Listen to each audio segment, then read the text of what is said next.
দর্শক আসসালামু আলাইকুম। আজকে আমার এই পাশে যে মাটি দেখতে পাচ্ছেন, উনি হচ্ছে কমলাপুর রেল স্টেশনে পানি বিক্রি করে। আসলে একজন মহিলা মানুষের পানি বিক্রি করাটা কিন্তু খুবই কঠিন। কেন কঠিন?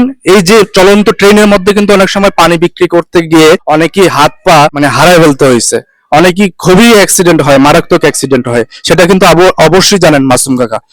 মহিলা মানুষ গাড়ির মধ্যে চলতে তো কষ্ট হয়, বেড়াগো ভিড়ের মধ্যে পানি বেচতে আছে, অনেক কষ্ট হইতেছে। তো আসলে আপনি যে কমলাপুর রেল স্টেশনে পানি বিক্রি করেন, আপনি তো দৌড়ায় কোনো কিছু বিক্রি করতে পারেন না। আপনার কাছ থেকে যদি কেউ পানি এসে নিয়ে যেতে চায়, তাহলে আপনি পানি বিক্রি করতে পারেন, তাই তো? হ্যাঁ, আপনার বাসা কোথায়? বাসা কালীগঞ্জ।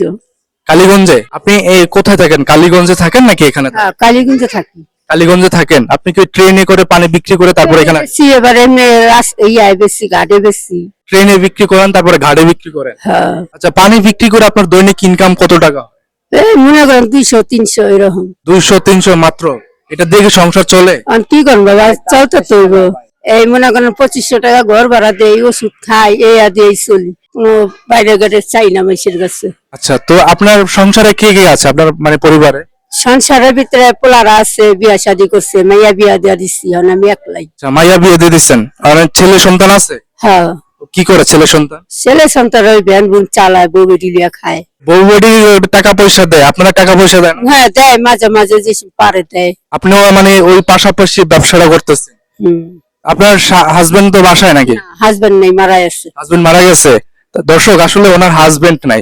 হাজবেন্ড যদি থাকতো তাহলে কিন্তু আসলে উনি রেল স্টেশনে পানি বিক্রি করা লাগতো না।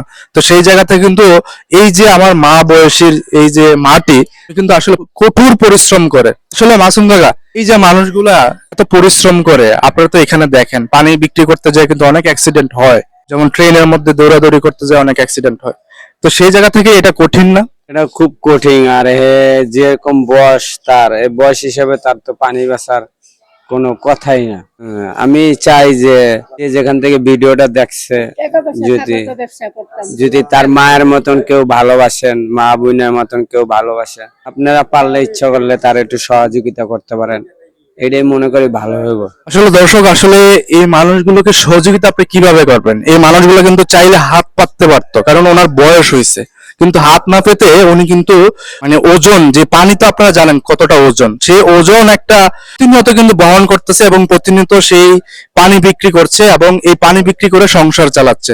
তো এই মানুষটাকে যদি আপনারা সহযোগিতা করতে চান, তাহলে ওই মানুষটাকে যদি দেখেন, একটা পানি নিয়ে আপনার সহযোগিতা করতে পারেন। একটা পানি নিয়ে যদি আপনি সহযোগিতা করেন, তাহলে ওনার উপকার হবে। তো সেই জায়গা থেকে বলবো, যারাই আমার এই ভিডিওটা দেখবেন, অবশ্যই কমলাপুর রেল স্টেশন আসলে এই মাটাকে দেখলে অবশ্যই একটা পানি নিয়ে ওনাকে সহযোগিতা করবেন। তো দর্শক, সবাই ভালো থাকবেন, সুস্থ থাকবেন, আর ভিডিওটা ভালো লাগলে শেয়ার করে দিবেন। আসসালামু আলাইকুম।